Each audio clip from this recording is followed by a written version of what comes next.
자, 우리 친구들아. 자, 이제 다시 우리 문학 킬러 예측을 오늘 3시 반 수업도 하고 있는데, 이거 지금 데스밸리 교육과정을 다시 한번 구성해서 올려드릴 거거든요. 근데 지금 이게 다음 주까지 올라갈지 모르겠어. 일단 최대한 제가 이걸 우선순위로 해가지고 최대한 빨리 올려드리긴 할게요. 그래서 지금 7시 수업 듣는 친구들은 꼭 3시 반 수업 듣는 친구들은 꼭 7시 수업. 최근에 문학을 다뤘었던 3주 정도는 무조건 수강을 하셔야 돼. 장담하는데 여러분이 막 2, 3등급에서 버벅거렸으면 무조건 1등급 이상 올라갈 거야. 자, 어떤 포인트 때문에 그런 거냐면 이게 킬러 포인트인데 아직도 비평교육이라는 표현을 못 쓰고 문학 이론 같은 얘기를 해. 아, 이건 약간 여러분 직업병이고 죄송해요. 여러분 눈에는 아무 상관없어 보이지만 나는 뭐 남들 솔직히 신경 안 써 잘. 진짜 관심도 없어. 솔직히 이 동네 학원 뒤지기 많아도 제 눈에는 우리 학원밖에 안 보여. 진짜 진심이야. 그런데 이제 어쩔 수 없이 딱 눈에 보일 거 아니에요. 그런데 아유 이거 까면 안 되는데 우리 위층 학원에 뭐라고 돼 있냐 국어학원이야. 근데 영어로 써놨어. 뭐라고 써놨냐면 Korean Language Education을 써놨어요. 환장하겠어. Korean Language는요 모국어 화자가 아닌 외국어 화자를 위한 교육을 할 때 language를 붙여. 그러니까 Korean Language Education은 한국어 교육이야.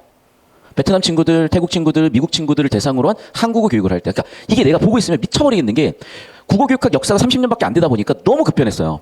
그러니까 그냥 내 얘기를 알아먹는 사람이 너무 없어. 그러니까 미치겠어. 그냥 어쩌겠어요. 그냥 해야지. 근데 요즘은 약간 설레발은 아니야. 내 실력을 다들 이제 인정하기 시작을 하더라고요. 그래서 내년부터는 아마 대치 수업이 가장 많아질 것 같고, 근데 대치는 이제 또 쨍쨍하게 경쟁을 해야 되기 때문에 이제 정확하게 우리 어떤 연구실이라든 이런 거를 좀 더 투자를 많이 해야 돼요. 그래서 아마 한 3년 정도 안에 뭔가 승부를 볼 수 있는 기회가 올 것 같다. 희한해. 인생이요. 시발 다 때려치고 싶다 이렇게 해가지고 때려치면 꼭 이렇게 기회가 오는 것 같더라고. 모르겠어요. 뭐 신이 듣는 건지 아니면 내 한계를 실험해서 내 성장의 가능성을 최대한 길러주시려는 건지 모르겠어요. 자, 다시 돌아와서 얘들아. 그럼 봐라. 비평교육과 이봉교육이라는 최근 평가에 임용되신 교수님들의 임용 근거 논문들이야. 선생님 10%만 볼륨 키울게요. 자, 그럼 봐라. 그 시작은 뭐냐면 우리가 풀었었던 17학년도야. 자, 데스밸리 보시면은 어디부터지? 56페이지부터죠. 자, 거기다 목차에다 적어놔라. 여기다 딱 적어놔. 킬러 유형.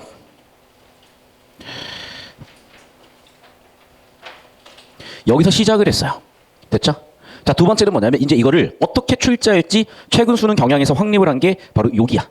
아직 출제는 안 됐어. 그래서 두 번째 비평 킬러 유형의 확립이요. 제 강의들 많이 보셔야 됩니다. 우리 선생님들께서도. 자, 그리고 6, 8 이렇게 가는 거야. 잘 들어. 이게 지금 이렇게 연결고리를 잡아보시면 많이 도움이 될 거야. 그래서 잘 들어. 얘가 지금 한 호흡을 갖고 있는데 여기서 이 호흡을 바탕으로 얘가 만들어졌잖아. 이걸 가지고 다시 재해석한 게 이거라는 거야. 알겠니? 그래서 여기가 되게 중요한 포지션이에요.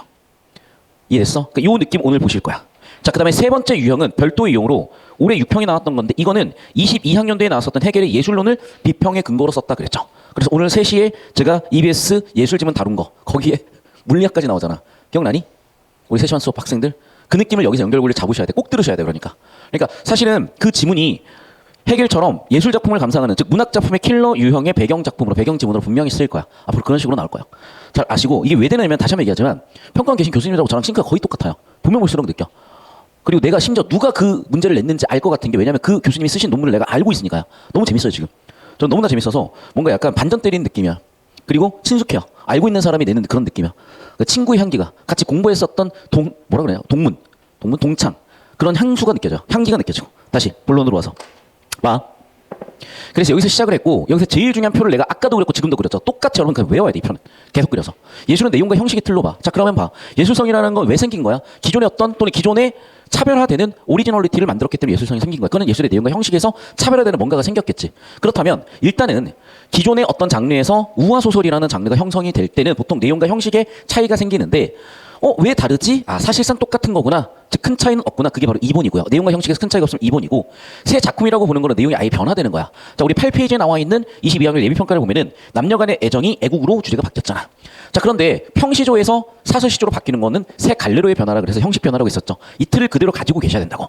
자, 그럼 이제 여기서 교집합을 구해보잖아. 킬러들 간에. 22학년도 해겔 지문이 24학년도 6월에 오답률 탑 1등 킬러 문항으로 연결이 된 거고 독서 예술론 지문을 1, 2년 걸쳐가지고 그 다음에 문학 작품 감상에 중고로 쓰면서 정보 처리 틀로 쓴다. 그런 데스밸리 이 틀을 만들어 보시면 되는데 자, 우리 6페이지 지문과 8페이지 지문을 보면은 6페이지는 까마귀를 소재로 8페이지는 개를 소재로 세팅하는 게 딱 보이실 거야. 이런 흐름과 연결고리를 잡으셔야 돼. 왜? 그래야지 문제를 봤을 때 뭘 할지 알지. 얘들아, 너희가 수학 문제를 딱 보면 어떻게 풀어야지 탁 튀어나와야 풀죠. 막 고민하다 푸는 애들도 있을 건데 버벅거리는 순간 그냥 작살난 거야. 국어도 똑같다니까. 자, 다만 국어는 여러분 최상위까지 안 가도 1등급만 맞추면 되고 자꾸 뭔가 우리가 적당선에서 타협하려고 하기 때문에 그렇게 적당선에 타협하시는데 알았어요. 알겠는데 제 수업의 가치를 자꾸 그 정도에서 우리나라 수능 국어의 가치를 그 정도에서 머물러 버리시면 정말 안타까운 일이라니까. 왜 난 놓고 기억자를 몰라. 제발 여러분 아셔야 돼요. 저는 국뽕이 다른 건 필요 없어요. 난 진짜 우리나라 수능 국어만큼 국뽕치하는 그런 영역이 별로 없는 것 같다. 자, 여기까지 틀을 잡았다 얘들아. 자, 그러면 이제 이걸 엮어볼게요. 그래서 오늘 이 지문에 엮은 거야. 오케이? 자, 어떻게 엮었냐? 우화소설의 기원을 얘기하죠. 자, 그럼 우화소설을 어떻게 성립했냐는 거야. 여러 가지 배경이 있어. 자, 여기서 쓰이는 건 뭐냐면 우리 소실이라는 사람의 이름을 좀 기억하실 필요가 있어요. 입문한 학생들은. 이 사람이 이제 구조주의를 가지고 언어학이나 이쪽을 바라봤고 우리가 작가론 또는 표현론 또는 현실 반영론, 무방론, 독자론, 효용론, 수용론, 절대론 이 감상의 중거를 누가 만들었냐면 100년 전에 소실이라는 사람이 만든 거야. 그걸 지금까지 따라오고 있는 거야. 아시겠니? 여기다 플러스 뭐냐면 작가에서 독자까지 가는 유통 과정을 따져보는 거야. 그 과정에서 이본도 많이 생기고 내용 변화나 형식 변화가 생겼기 때문에 유통론도 되게 중요한 관점 중에 하나예요. 됐죠? 여기까지. 자, 이렇게 뭔가 구조의 틀을 가지고 체계를 바탕으로 분석하는 걸 구조주의라는 학문이라고 하고 아까 그래서 우리는 구조주의를 다뤘어요. 자, 그러면 구조주의에서 끝나면 안 돼. 아까 그 지문은 구조주의에서 끝난 거야. 우리 이제 뭐로 갔어? 구성주의로 가요. 자, 그럼 구성주의라는 게 뭐냐? 여러분한테 와닿게 설명을 하면 이런 거예요. 파블로프의 개는요. 종이 때리는 치면은 침이 줄줄줄 나와. 행동의 변화가 학습이라고 보는 게 행동주의 학습 이론이야. 우리 학습은 뭐다? 선생님이 야 등차 소리 한간의 차가 같아라고 머릿속에 있는 추상적인 지식을 전달했다고 보는 게 인지주의야. 그런데 야 등차 소리 뭐니라고 물어보니까 어떤 학생은 간격이 같은 수열이요. 어떤 학생은 한간의 차가 같은 수열이요. 어떤 학생은 일정한 수를 더해가는 수열이요. 표현은 다르지만 사실은 식이나 지칭하는 형태는 똑같죠. 왜 그런 차이가 생겼을까? 인간마다 가지고 있는 배경지식이나 정보 처리 체계가 다르기 때문이구나. 아, 그렇다면 인간은 기존에 가지고 있는 지식 체계를 바탕으로 새로운 지식을 덧붙여 처리하는 거구나. 인간은 기존 지식에 기존 체계에다가 새로운 정보를 덧붙여서 플러스 알파를 더해서 정보를 구성하는구나. 이게 바로 구성주의 아이디어입니다. 아시겠어? 여기까지 나간 거야. 자, 이미 이거는 20년 전 이론이고요. 한 15년 전, 10년 전 이론부터는 여기에 사회 구성주의라 그래서 이 맥락의 이 알파의 요소들을 지금 연구하고 있거든. 그 중에 하나의 요소가 뭐냐면 우리는 사회 맥락 속에 영향을 받는다는 거야.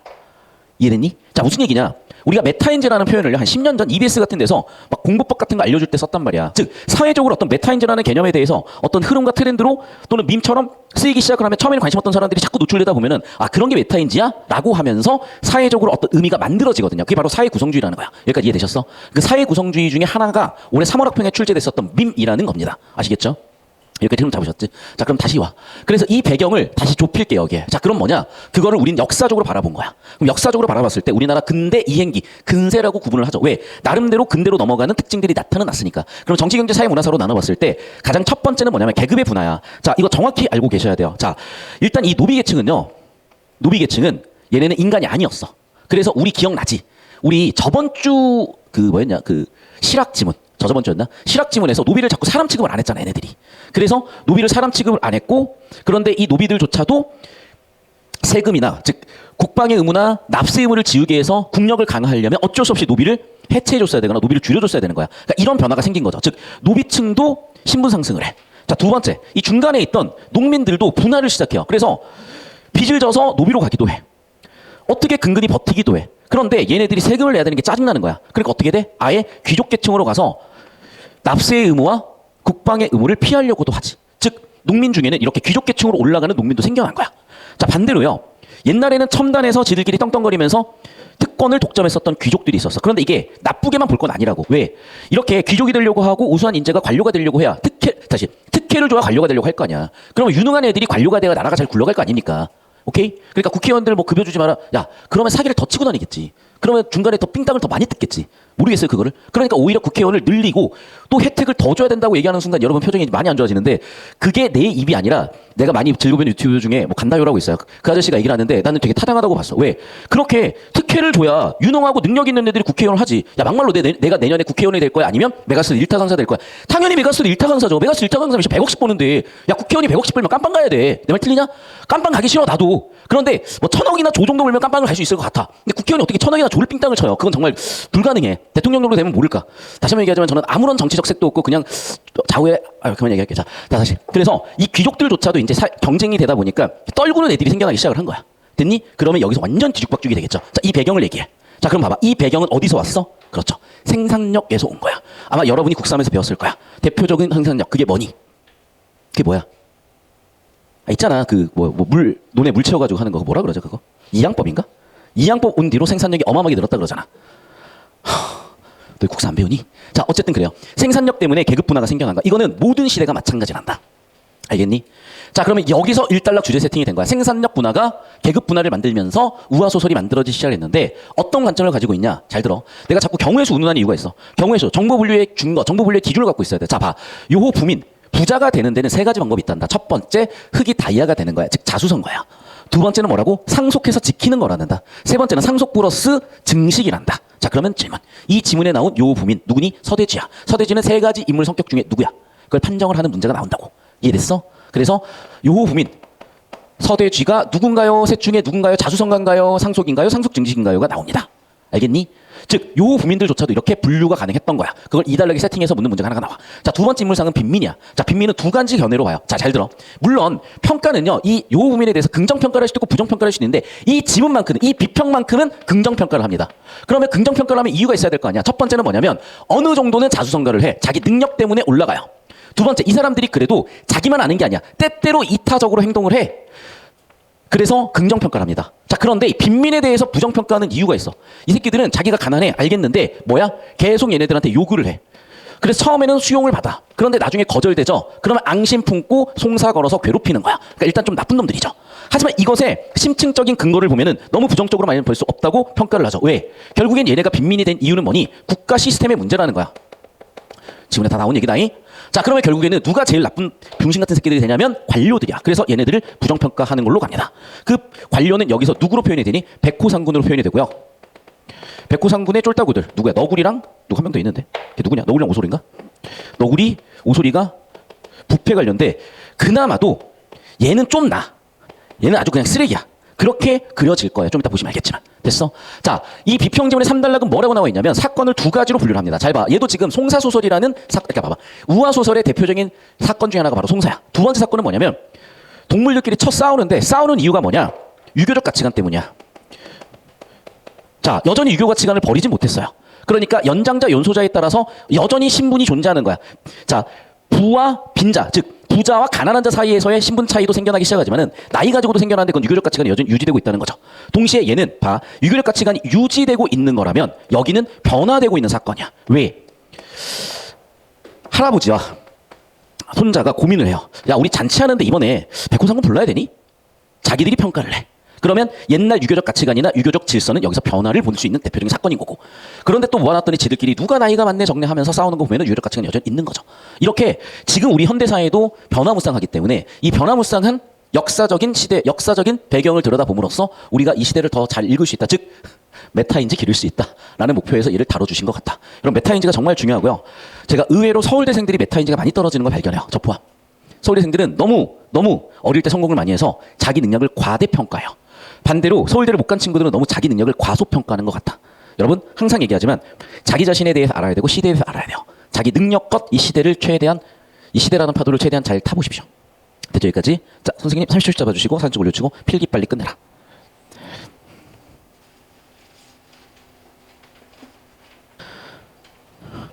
봅시다.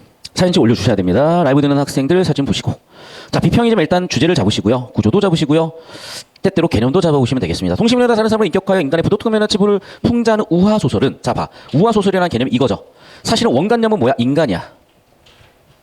보조관념은 뭐야? 동식물이나 다른 사물이야. 됐어? 자 봐, 풍자가 뭐라 그랬니? 써봐 얘들아. 풍자. 원관념은 숨기고 보조관념만으로 표현한 것. 즉 예술의 형식적 정보는 이렇게 주어져야 돼. 자, 그런데 중요한 건 예술의 뭐라고? 내용적 정보야. 내용은 뭐가 들어가야 돼? 풍자는 비판의식이 들어가 주셔야 돼. 됐지? 얘만 떼놓고 보면 얘는 뭐랑 똑같은 개념이야? 상징과 똑같은 개념이야. 알겠어? 개념은 알고 있죠? 자, 혹시라도 모르는 개념이 있으면 현관펜 쳐가지고 사진 찍어 올려. 그리고 나한테 개념을 설명해달라 그래. 고1 학생들은 제가 설명할 시간이 있어. 고3은 없어. 이거 설명하고 있으면 여러분은 내년에 시대인재, 내후년에 대성, 강남대성, 3년 뒤쯤에 저기 이제 독자학원에 계실 거예요. 동식물이나 다른 하물을 인격화하여 인간의 부도덕한 면이나 치부를 풍자하는 우화소설, 우리나라에서 이렇게 집중적으로 창작되었다. 이유가 뭐다? 그렇죠. 당시 역사적 상황에서 우화소설이 만들어졌다. 특히 강조 별표할게요. 세모 쳐야 되지만 조선후기 향촌사회 향촌민 그리고 그들이 겪는 향촌사회의 갈등이 주로 담겨 있다. 저희가 옆에다가 표 그린 걸로 그냥 설명할게. 뭐 때문에 이런 일이 생겼어? 후기 농민층의 분화 때문에 이런 갈등 양상들이 생겨났다. 자, 그럼 구체적으로 살펴볼까? 분농과 빈농의 경제적 격차가 농민층 분화를 만들었구나. 즉 정리하면 뭐예요? 그래, 경제적 격차가 농민층 분화를 만들어서 갈등이 생겨난 거죠. 비슷비슷한 애들끼리도 갈등이 있을 수 있겠으나 원래 비슷했던 애들 중에 갑자기 잘 사는 애들이 생기면 그렇게 배가 아플 수가 없어. 딱 그거야. 계속 봅시다. 한편 새로운 경제 질서 안에서 불을 축적하여 신분적 속박을 벗어나는 인물도 있고요. 인물의 특성을 성격이란다 그랬지. 이런 특성으로 갈등은 더더욱 심화되는 게 왜 그러겠어. 이런 거야. 너희가 중고등학교 때는 족밥이었어. 공부도 뒤지기 못했어. 근데 얘가 갑자기 서울대를 갔대. 갑자기 그리고 성형을 했는데 어쩐지 모르겠는데 존나 잘생겨지고 예뻐졌어. 그리고 갑자기 인스타 셀럽이 됐어. 그래서 한 10년 만에 친구를 봤는데 얘 내가 시키면 하는 약간 뭐 그런 거였거든. 근데 갑자기 얘가 너무 잘나진 거야. 그러면 사람들은 배가 아프대. 이유는 잘 모르겠어. 나는 오히려 그러면 내가 기분이 좋을 것 같거든요. 나도 저렇게 성공할 수 있겠다 이러면서. 근데 사람들은 배가 아프대. 그런가 봐. 배가 아팠나 봐 다들. 그러니까 가만두기 싫었나 봐. 이해됐어요? 그러니까 애당초 다른 세상에 산다면 상관이 없는데 오히려 평등의식이나 민주주의 의식이 어떻게 보면 갈등을 만들어내고 또 한편으로 그 갈등이 성장의 동력이 되기도 하나 봐요. 계속 봐. 우화 소설 중에 송사를 중심으로 내가 얘기했다. 송사소설. 대표적인 예시가 뭐가 있었죠? 송사소설. 딱 여기 해당하는 하나가 있는데 뭐 있어? 옹고집전. 기억납니까? 그 옹고집전의 첫 문제가 그래서 송사에 관련된 거였잖아. 자, 그래서 송사를 중심으로 이야기가 전개되는데 자, 이건 사건이고 재물의 탈취 뺏김이라는 문제를 중심으로 갈등을 보여준다. 서사 양상이고 동시에 갈등도 있죠.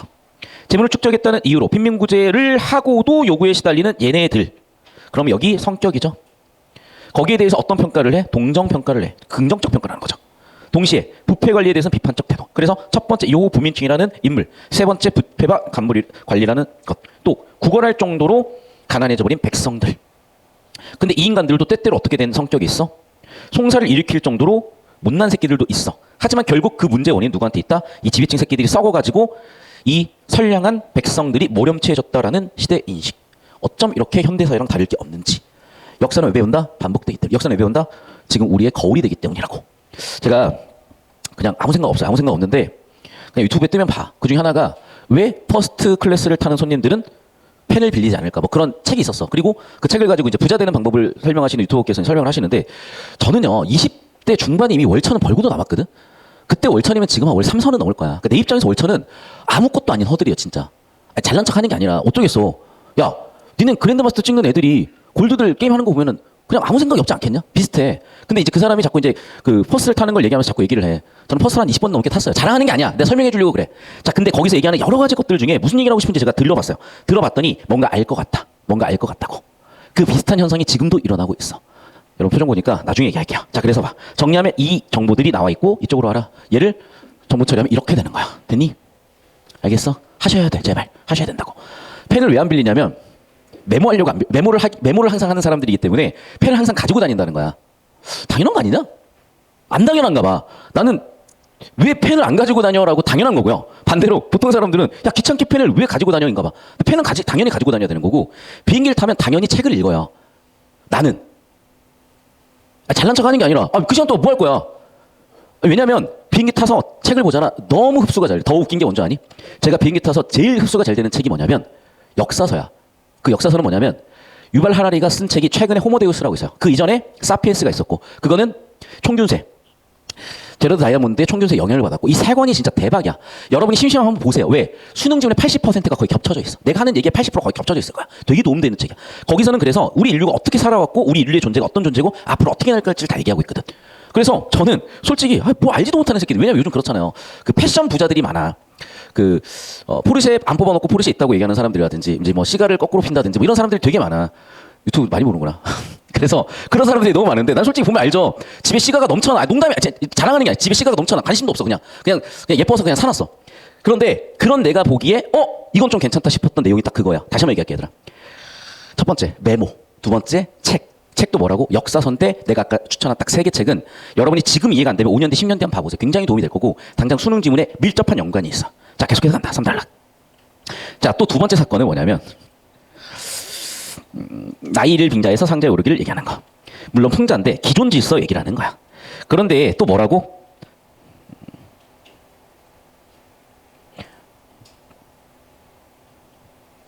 변화된 사건도 나타나요. 그러니까 순서가 좀 바뀌어. 그러니까 지금 뭐냐면 다의 앞쪽 내용이 이걸 거예요.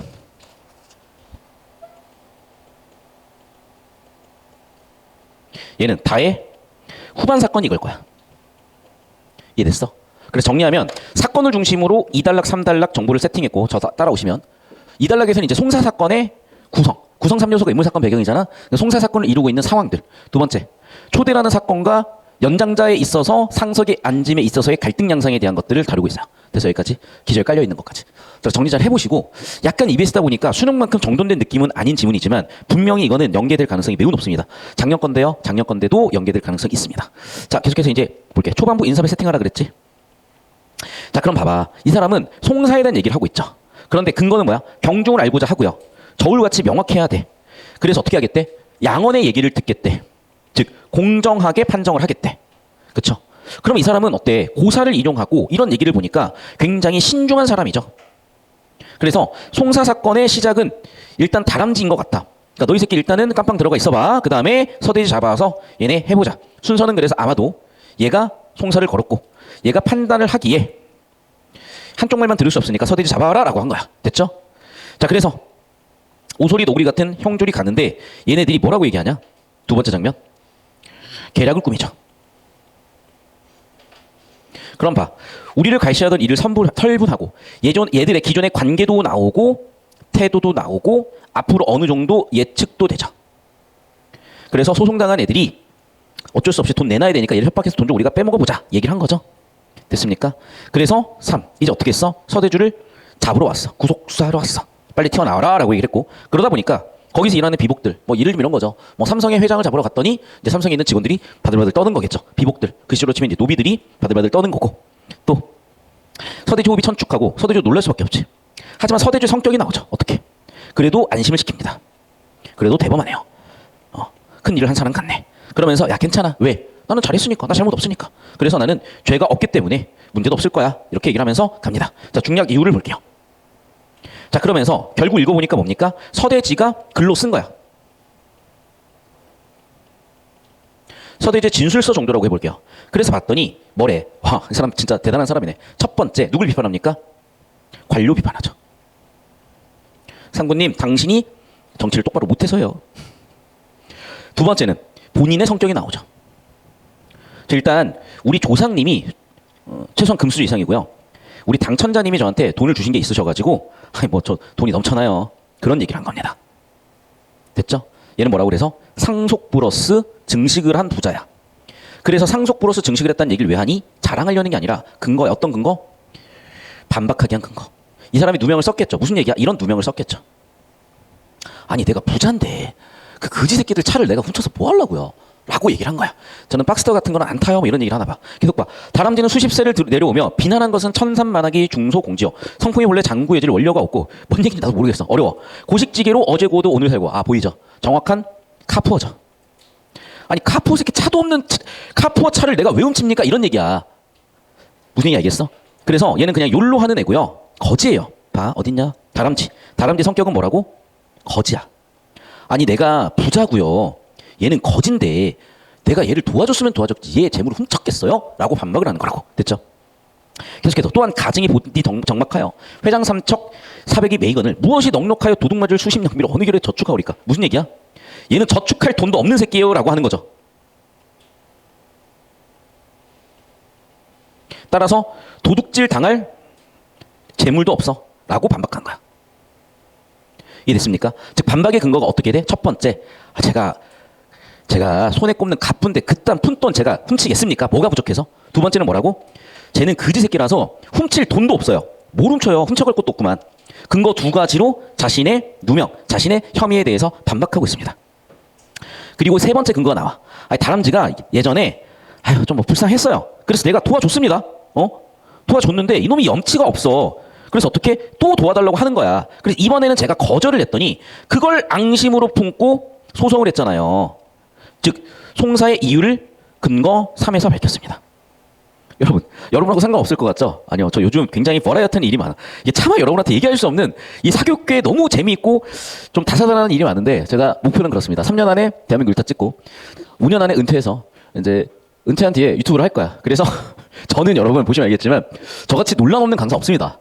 이렇게 롱런하면서. 저 2019년 인강 데뷔해가지고 벌써 15년 됐잖아. 그런데 왜 그러냐면 똑바로 살아서 그래. 옛날에 욕을 많이 먹었던 이유는 어려서 그래, 어려서. 물론 이제 실력도 그때 부족했겠지. 근데 어쨌든 나중에 내가 얘기할 게 많아. 지금 내가 어지러지래요, 진짜. 여러분 수업하면서 야, 너무 힘들어. 그러니까 여러분 수업 힘든 게 아니라 이런 사람들이 존재한다고 싶을 정도로 너무 재밌는 일이 많아요. 나중에 얘기할게. 그 헬스계가 버겁다고 하는데 사교육계도 만만치 않게 버거워요. 계속 봐봐. 자, 제기하는데 이르니 어찌 억울하지 않사오리까. 준공의 글에 이르렀으되 도적이 증거를 밝혀야 도적에게 도리어 복을 주게 된다고 했으니 한나라 태조는 진나라를 멸하고 다시 한번 고사를 인용해서 고사를 근거로 주장을 해. 어떤 주장을 해? 저 새끼를 혼내라고. 그래서 좀 혼내주세요 라고 얘기하는 거죠. 동시에 뭐야? 스스로 탄식만 하옵시고 지금 무슨 얘기니? 즉 백호상군에 대한, 즉 관료에 대한 비판도 있는 거죠. 관료에 대한 잔소리도 있는 거야. 됐죠? 이런 구조를 일단 잡아놓으십시오. 자, 그래서 정리하면 결국 이겁니다. 아까 얘기했다시피 그 빈민, 여기서 빈민은 누구였니? 서대지. 누구였니? 여기서는? 누구였어? 두더지 아니었냐? 너구리였나? 누구야? 빨리 찾아봐. 지금 누가 소송 걸었어? 누가 깜빵 갔어? 처음에. 다람쥐. 그래서 듣고 있지 얘들아. 졸리니? 다람쥐가 무슨 송사를 건 거야? 이 새끼가 내 훔쳐갔어요 라고 송사를 걸었고, 그래서 상군이 잡아오라 그랬고, 야 너 설명해봐 라고 했더니 서대기가 설명한 거죠. 첫 번째, 나는 뭐니? 저는 상속 증식에 아주 그냥 대장인데, 내가 지금 부자인데 무슨 다람쥐 같은 그지 새끼 돈을 뺐습니까? 다람쥐요? 이 새끼는 훔쳐갈 돈도 없는 새끼예요. 다람쥐요? 아니 내가 한 번 도와줬는데 또 자꾸 저한테 자꾸 빌붙어서 거절 한번 했더니 또 그걸 앙심 품고 송사를 걸면 어떡합니까? 근데 얘가 빈민이 된 거는 당신들 문제라니까요. 이해됐어? 이 사건 이미 그대로 다 나와 있잖아. 알겠니? 그러니까 비평 내용 가지고 작품 감상 흐름을 잡으셨으면 됐습니다. 이 느낌으로. 자, 하나 더. 선생님처럼 어떻게 잡아야 될지 모르겠어. 자, 이거는 아까 얘기했다. 07권일 거야. 막 05권인가? 우리 녹색 문학 패스트트랙을 한 8시간에서 12시간 정도 딱 정리하시면 폼이 확 올라올 겁니다. 자, 이제 백호상군이 봤죠? 아무래도 이 사람은 관료겠죠? 자, 이제 다루 넘어갑니다. 장 선생이 있고 맞손자가 있어. 우리 집에 경연 뭐 하고 있는 거야? 잔치를 여는 거야. 근데 잔치라는 배경에 어떤 문제가 생겼어? 백호상군이라는 관료를 초청을 해야 되나 말아야 되나 고민하고 있어. 그런데 이게 절대적인 신분사였으면 고민할 필요가 없죠. 근데 뭐래? 오지 말래. 얘네들이 그걸 결정할 수 있게 됐잖아. 즉 때때로 관료보다 힘이 더 세져 버렸죠. 얘네들이. 이걸 결정할 수 있는 힘이 생겨버린 거지. 우리 미스터 선샤인 보면 그게 나와요. 돈이 있으면 관료를 관직을 놔둘 수가 있는 거야. 거기서 그래서 조선 최대의 갑부가 돈을 가지고 한양판윤, 그러니까 지금으로 치면 서울시장 자리를 돈 주고 사. 그러니까 어지간한 관료들은 그 사람들한테 함부로 할 수가 없었던 거죠. 왜? 뒷돈 받아 먹으면 또 뒤지게 많으니까. 그래서 거기 나오면 손자가 할아버지가 돈 매긴 애들이 있을 거 아니야. 할아버지가 돈 매긴 애들이 뭐 요즘으로 치면은 뭐 경찰 뭐 청장 뭐 검찰총장 뭐 이런 사람도 있었을 거야. 돈을 다 매겨 놓은 거야. 그래서 거기 나오는 그 할아버지의 조선 일대 재벌, 제일 재벌의 손자가 그걸 이용해서 막 김태리 도와주고 해요. 다시 백호상군의 힘만 믿고 이렇게 얘기하면서 이 사람들의 힘이 커졌다는 거 확인할 수가 있죠. 자, 이때 흐름을 끊어볼게. 여기까지는 그래서 초대하는 사건이야. 자, 여기서부터는 나이 가지고 쌈박질하는 사건이요. 그래서 뭐 봄 잔치할 수 있는 상황이 됐네. 주인인 장성재인이 있었고 쭉 보니까 자, 사슴 들어오고요, 토끼 들어오고요, 승냥이 들어오며 잔나비 들어오고요, 여우 들어오고요, 두꺼비 들어오고요, 고슴도치 들어오고요, 오소리 들어오고요, 두더지 들어오고요, 수달피 들어오면 등등등 서로 들어와서 이때 어떻게 해야 돼? 자리에 앉아야 되는데 솔직히 요즘 아무 데나 앉으면 되잖아요. 그런데 여러분 그거 알아요? 여러분 일본 가서 엘리베이터 탔을 때 엘리베이터 서는 순서 있는 거 있어. 순서가 있어. 그대로 안 서면 되게 그게 무례한 거래. 그리고 비즈니스 매너도 있어. 예를 들면 이렇게 4자리 있을 때 어디가 상석일까? 6자리 있을 때 어디가 상석일까? 뭐 이런 게 있는 거야. 뭐가 중요해? 그냥 앉으면 되지. 그런데 예법이 발달한 나라들, 특히 조선같이 동방예의지국에서는 그게 되게 중요했나 봐. 그래서 서로 상석 앉겠다고 쌈박질 하는데 어떻게 정할 거냐? 아니 뭐 통장 잔고 깔 거야? 뭐 서울대 마크 받고 다닐 거야? 어떻게 했대 그때는? 이렇게 했대. 민증 까기로 했다는 거야. 자, 그래서 서로 쌈박질하고 있어. 봐. 주인은 동계에 읍하고 개그는 서계에 해가지고 서로 상자를 다투는 갈등 양상이 있었죠. 이 문제 어떻게 해결할까? 주인 해결 못했어. 그래서 가만히 있다 보니까 똑기란 놈이 깡충 튀어나와서 눈 깜빡이면서 얘기를 해. 아유 잠깐만요. 조용 좀 해봐요. 내가 해결할게. 아니 알겠는데 우리 예법을 근거로 한번 이 문제를 해결 한번 해보죠. 그 얘기를 한 거야. 어떤 예법? 뭐가 예법인데? 네가 좀 얘기해봐. 생각을 해보니까 말이야. 우리 연치. 그러니까 우리가 뭐 이런 게 있죠. 나이가 들면 들수록 깡갱이가 많이 나와. 왜냐면 옛날 원시 시대 때 우리가 이제 이렇게 뭐 이가 깨지고 빠지고 이러잖아. 그러면 어금니가 나가지고 이렇게 앞쪽으로 해서 이렇게 좀 이렇게 다시 이를 채워주고 그랬었던 거거든. 그러니까 이사금인가? 우리 언제였죠? 신라의 그 전설인가 보면은 국사에 나오잖아. 이렇게 떡을 물어가지고 이의 개수가 제일 많은 사람을 연장자로 해서 그 사람을 왕으로 추지하다 이런 게 있었잖아요. 아니, 나만 학교 다녔냐? 너희 대한민국 학교 다닌 거 맞죠? 국사 시간 배운 거 맞지? 어쨌든 그래서 연치. 이가 많은 거 이걸 근거로 우리 나이를 정해보자 뭐 이런 얘기를 한 것 같아. 그러면서 나이 많다고 서로 싸워요. 왜? 상자 오르려고.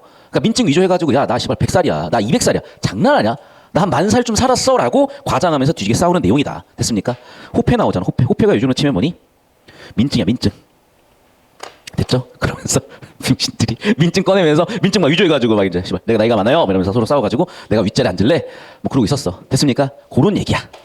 여전히 뭐가 유지되고 있다? 유교적 가치관, 연장자를 우대하는 그런 풍속은 있었다. 하지만 동시에 얘네들이 돈이 많아지고 권력이 많아져 버리니까 백호상군 아니 뭐 초대하지 마 라고 판단하고 뒷감당할 수 있는 수준까지 사회 변화가 와버렸다. 됐습니까? 넘어갑시다. 자 이제 바로 문제 풀어볼게요. 설명이 너무 길었다. 자 기억부터 볼게. 35 어디냐? 여기 있다. 자 우리 이게 아까 주요 장면 중에 하나였죠. 오솔의 너구리는 약조를 했다. 그러니까 대화가 있었던 것 같아. 그런데 디테일하게 약조했는지는 좀 확인해 볼게요. 두 번째, 얘네들이 당황하긴 하잖아. 이 반응은 내가 확인했던 것 같거든. 자, 3번. 서재는 당첨자에게 받은 재물을 통해 정답 3번 끝이죠? 그러니까 봐봐, 얘들. 자, 여러분, 여기서 자꾸 여러분이 세부 내용 일치를 못했다고 생각을 못하시면 안 되는 이유가 그렇게 접근하면 맞출 수가 없어요. 왜? 정보량이 이렇게 많은데 언제 이걸 내용 일치를 다 하라고 냈겠니? 초등학교 잼민이 동생하고 1시간 동안 찾으시면 가능하겠지. 하지만 수능에서 10분, 12분 만에 풀어야 되는 이게 되겠습니까? 그럼 왜 냈다? 야, 여기서 제일 중요한 인물이 누구야? 요호부민, 서대지죠. 서대지의 성격은 생각해봐. 어떻게 해서 부자가 돼서 배경적으로 세 가지가 있었잖아. 첫 번째 뭐라고? 자수성가인지, 상속인지, 상속 플러스 증식인지. 세 번째였죠?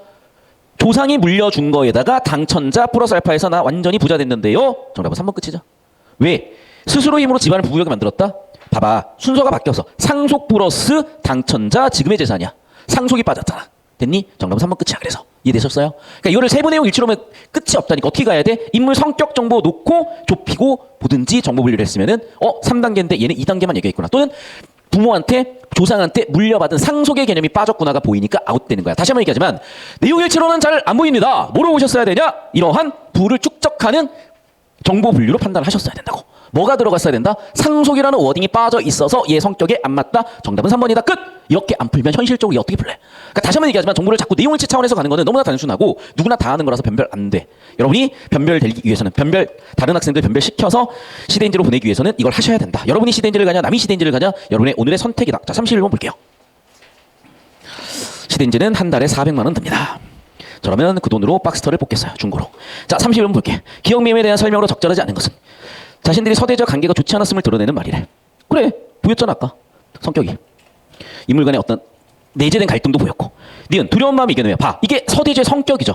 그러니까 부자가 아무나 되는 게 아니야. 그러니까 부자라고 다 나쁜 놈이 아니야. 생각을 해봐. 야 부자 되는 게 쉽냐?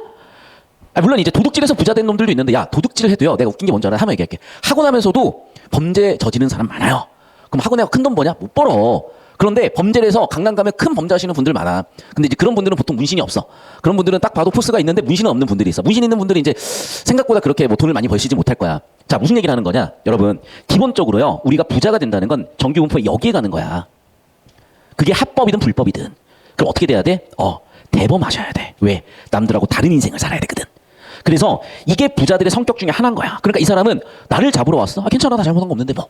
라고 되게 대범하게 반응하고 대범하게 반응했으니까 자신의 누명을 벗길 수 있는 진술서를 논리적으로 일목요연하게 써내잖아요. 이해됐어? 이런 성격들도 좀 체크를 해주시라고. 자, 3번 선지 봐. 자신에게 송사를 건 다람쥐의 성품과 그로 인해 다람쥐가 도적질을 당하게 된 원인을 밝히는 말이라고. 아니요. 다람쥐는 도적질을 당할 수 없음이죠. 아니 카푸어가 이미 법원에 경매당해가지고 이미 차도 없는 애 차를 제가 왜 훔쳐갑니까? 그런 차는 저는 중고 같은 거 차 안 사요. 저는 돈 많아. 저는 그냥 롤스로이스 신차 뽑으면 그만인데 무슨 제가 BMW 중고를 훔쳤다고 얘기를 하시는 거예요? 라고 반박을 하잖아. 됐니? 정답은 3번이라고. 됐어? 이것도 자꾸 여러분은 세부 내용 일치로 착각을 하시는데 그게 아니라고요. 잘 봐. 자, 우리 기본적으로 이 요우민 서대제 성격이 나와. 상속 플러스 증식인데 어느 정도는 자기 능력이 들어갔지. 왜? 증식을 했으니까. 당첨자에 받았든 어쨌든 지킬 줄 아니까. 자, 그럼 봐봐. 이 사람이 말하기 방식을 잠깐 논리 구조로 한번 잡아볼게. 자, 첫 번째. 주장은 뭐야? 다람쥐의 송사는 거짓이다. 동시에 나는 결백하다. 자, 근거가 있어야죠. 근거 첫 번째는 뭐야? 1. 나는 부자예요. 그냥 부자도 아니고요. 어마어마한 부자고요. 첫 번째, 상속이 있기 때문에 기본적으로 금수저 마인드입니다. 증식을 했기 때문에 자손가의 능력도 있어요. 그런 제가 뭐하러 남의 것을 뺐습니까? 자, 두 번째 근거. 서대지요? 다람쥐요? 저 새끼 거지예요. 훔칠 것도 없어요. 그러면 왜 소송을 걸었냐고요? 개인적인 앙심을 품는 겁니다. 왜 앙심을 품었는데요? 아, 처음에는 도와줬다니까? 나중에 거절했다고 저러는 거예요. 언제까지 진짜 붙을 건데? 됐어? 이 논리 구조야. 자, 하나 더. 여기서 또 누군가에 대한 비판이 들어가죠. 누구에 대한 비판이야? 상군에 대한 비판이야. 관료에 대한 비판이야. 왜 관료에 대한 비판을 했어요? 야, 그런데 저 거지 새끼가 왜 저렇게 송사를 칠 수 있었던 거냐? 니네 덕분이라고. 니네가 정치를 똑바로 못 하셔가지고 그 덕분에 빈민들이 생겨나서 저 같은 사람 자꾸 뜯어먹는데 너희 정치 똑바로 하셔야 되는 거 아닙니까? 라고 얘기한 거라고. 근데 한편으로 생각을 해봐. 더 나가보자. 예나 지금이나 이 정도로 관료한테 한 소리 할 수 있는 사람들은 권력이 있어야지. 그러니까 사실상 이 사람은요. 어떤 성격도 있는 거야? 부도 있지만 그에 비례해서 어느 정도의 권력이나 인맥이 있기 때문에 이런 비판을 할 수 있는 힘도 나오지 않았을까까지도 추론해볼 수 있는 거야. 됐어? 필기하세요 빨리. 32번 볼게요. A와 B에 대한 설명. 자, 그럼 이제 다시 좁히고 보니까 타인의 양미 뭐겠어? 그래. 아까 이 문제랑 이어지잖아요 지금. 그러니까 너무 재밌는 게 뭐냐면 정답선지가 그냥 정답선지가 아니라 그 다음 문제를 만드는 아이디어에도 쓰이는 거야. 자, 그럼 봐봐. A는 뭐였냐면 서대지 입장에서는 누명이고요. 다람쥐가 거짓으로 도둑을 당했다고 하는 주장하는 거죠.